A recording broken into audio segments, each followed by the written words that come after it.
Alright, Shalom Makim. Before I get started, I want to give all praises, honor, and the glory to Yahweh, Ba'ashem Yahweh Shai, Ba'ashem Harakah Kodesh, and of course, as always, double honors to our apostles and our elders that rule well at Great Millstone, and salutations to all you sincere Akim that are preaching this word in all truth and sincerity. So, I'm going to just get to the point, and this is Proverbs 27 and 23. It says, "Be thou diligent to know the state of thy flocks, and look well to thy herds." So we are required to work out our salvation, okay? Work out our salvation with fear and trembling, okay? And being diligent, okay? And us being diligent, of course, first and foremost, is working out our own salvation. But this scripture also says, or this scripture does say, to be diligent to know the state of thy flocks. Now, when you go into the word state, the Hebrew word there means presence, or, the function of members of the flock, and we all have situations that we deal with, different problems arise, and demons, spirits, and just, not necessarily problems, but things that we go through. And, us being in the camp, we see and feel, each other's presence, okay, each other's state. Brothers not necessarily complain, but brothers, mention things that go on in their, walk. And, we're diligent with one another, understanding one another, examine one another, because that's part of the ministry, is to examine yourself, to be circumspect, with yourself. But then, you can examine other brothers as well, because, we've been in this truth for a minute. Those of us that have been in this truth, 6, 7, plus years, we start to barely, understand. If you've been in the truth, like 6 years or less, you understand a lot of the breakdowns, and you start to understand these scriptures, but there's still flaws and things that, you might not necessarily have the experience to deal with or overcome.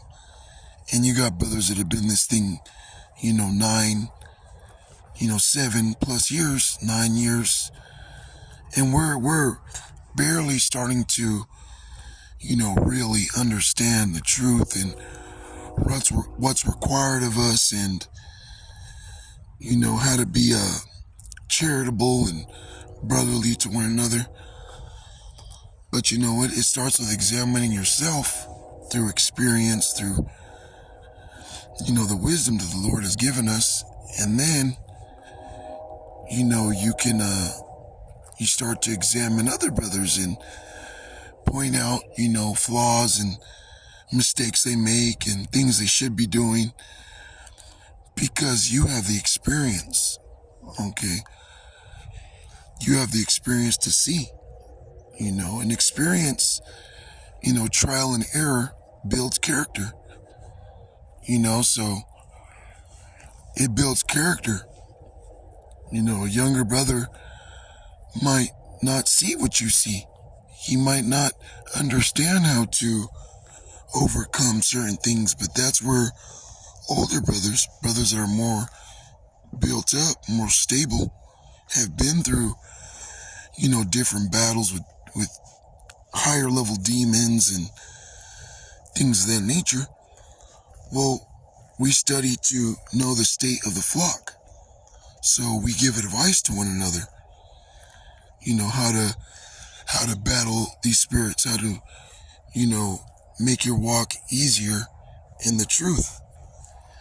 And it's all to build character and to help each other grow. Like the saying goes, you could show a horse where the water is, but you can't force it to drink. You could give a brother advice. You could tell a brother, what can help him, but it's up to that brother, Now, in order to be a man of the Lord, first and foremost, you have to be a man. All right. And being a man, I'm not necessarily saying being a man like you got hair on your face and your balls drop. No. I'm talking about being a man, meaning taking care of business. And a lot of us, we didn't have a father figure growing up. Okay. But we've grown to the point where we could be a bigger brother. Okay. We can be that big brother. All right. Because we understand we've had trials and errors. We've made mistakes. And we learn from our mistakes. We grow. We help each other. But it's up to you to take the advice. Because right now, the Lord is looking for faith. But at the same time, we're here in Babylon. We're here in captivity. We're here serving a punishment. When we were in Egypt, when we were in Egypt under Pharaoh, we were slaves. We were slaves, and the Lord put us in that predicament because we went off. We didn't have a choice to, I'm not going to go to work today. I'm not working for Pharaoh. You would have got chastised. You would have got put to death. And now, this captivity isn't as harsh when it comes to servitude and bondage, but it's still required of us, man. A brother can't pay your bills. A brother can't, always, when we go out, have fellowship. It shouldn't always be one brother or, half the camp, always, being a crutch. We should all be helping each other. We should all, in this together, doing the same thing in order. It's a false balance when you got half the camp working, half the camp doing what's required of them, but then the other half is just making excuses. Because at the end of the day, that's all it is an excuse. Okay, if you could walk, you got 2 feet, you got 2 arms, you could walk, you could, as Esau says, you could lift 50 pounds. Well, you're able to work, and a man in general, especially in this society, in this world, if you're a man without a job, okay, you're in a depressed state. Okay, if you're a man, you're working, it helps because you're producing, you're being productive, you're earning a wage, money, and that's energy in this world. All right, yeah, Esau uses it for witchcraft, but it's a form of energy in this world, and without that, you're falling behind. Okay, how bountiful it is if you got a full camp of brothers all working, of brothers all being productive in and out of the truth to better themselves, and we're all together. It's just like a farm.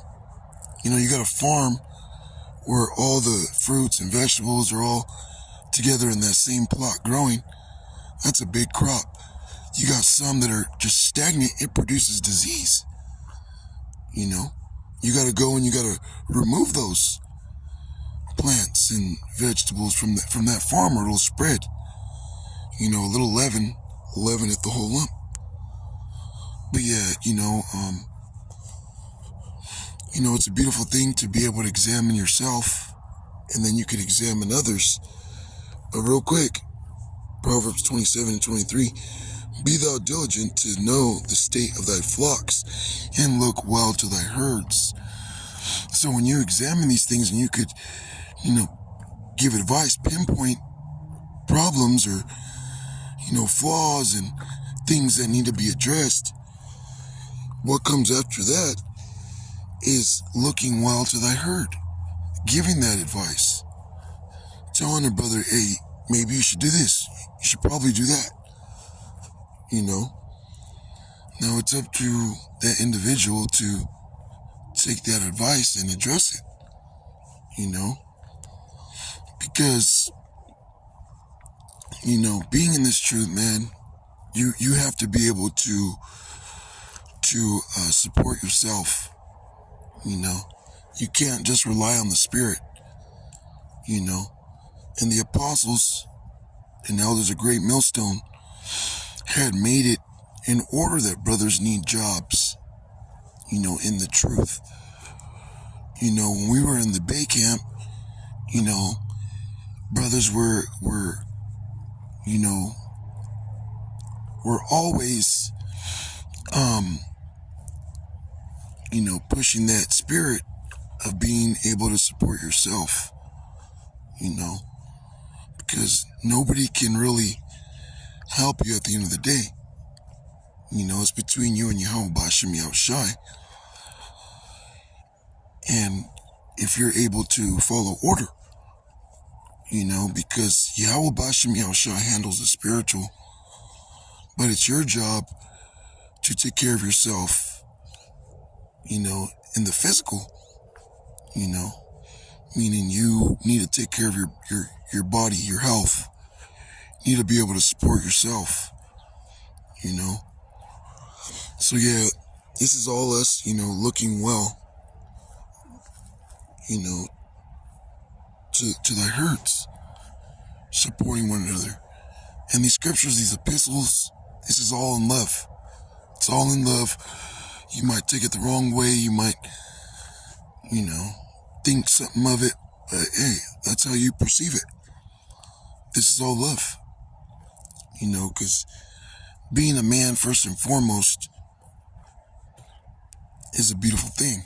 All right, you support yourself. Nobody can tell you, oh, I'm tired of having to always do this for you. That's an embarrassment, man. It's an embarrassment when you're a grown man, and you got people doing things for you. You can't do a damn thing for yourself. And then you're just stuck there feeling sorry for yourself. I ain't gonna lie. Like, there's times where I need, help financially, and, I don't feel comfortable going and asking, brothers, hey, can you help me with this? Hey, can you help me with that? Or going to my parents and being like, hey, I need this, I need that. It's a fucking embarrassment. Say you got a woman and you got a woman supporting you,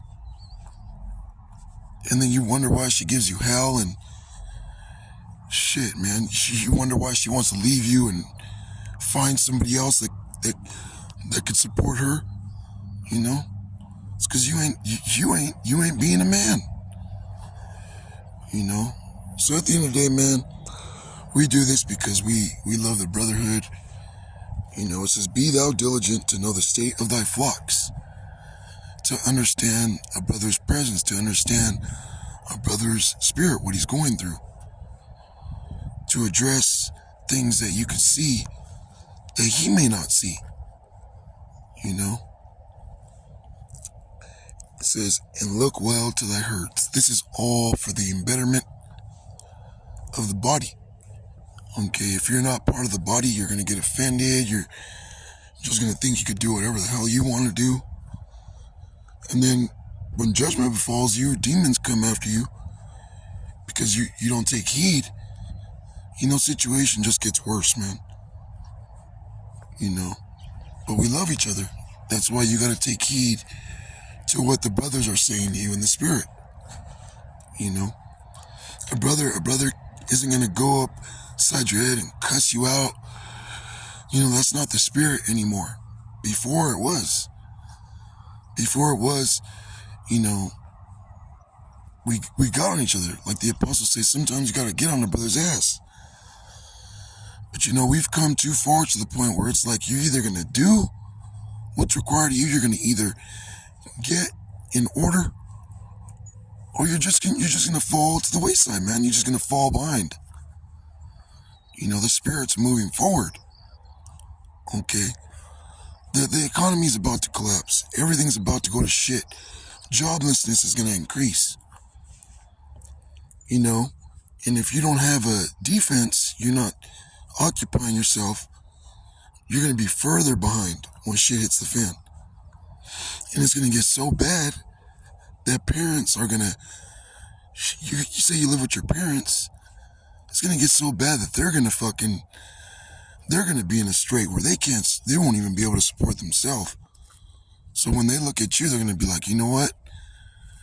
It's time for you to go. You know? It's time for you to go. I can't even support myself anymore. How the fuck am I gonna support another mouth? You know? So anyways, with that, all praise, honor, and glory to Yahweh B'Shem Yahushai, B'Shem Harakakodash. And of course, as always, double honors to our apostles and our elders that rule well. Have a great millstone. Till next time, Shalom.